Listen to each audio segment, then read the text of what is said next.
সুপরিচালনার ব্যবস্থা করতে হবে। তাদের যেন চিন্তা শক্তি বিকশিত হয় সেই দিকটাও লক্ষ্য রাখতে হবে। আইনস্টাইন একটা কথা বলেছিলেন, কি জানেন তো? কি ছিল সেটি?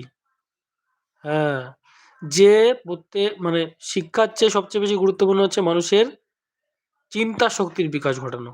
এই চিন্তা শক্তি যার বিকশিত হয়ে যাবে, কল্পনা শক্তি যাকে আমরা বলছি, সেই কিন্তু প্রকৃত শিক্ষায় শিক্ষিত হতে পারবে। সেই কিন্তু মহান কিছু করবে। কারণ সে, যেমন রোবট আর মানুষের মধ্যে কি পার্থক্য? এআই আর বুদ্ধিমত্তার মধ্যে কি পার্থক্য? এআই বা বুদ্ধিমত্তা, কৃত্রিম বুদ্ধিমত্তা হচ্ছে লক্ষ লক্ষ জিনিসকে মানে ক্যালকুলেশন করে কোনো একটা তথ্য দেবে। আর মানুষের হিউম্যান বুদ্ধিমত্তা হচ্ছে যেটা নিজেরা তৈরি করতে পারবে। শিশুর মধ্যে কিভাবে নৈতিক বোধের প্রকাশ ঘটাবেন? অভিভাবক ও শিক্ষক উভয়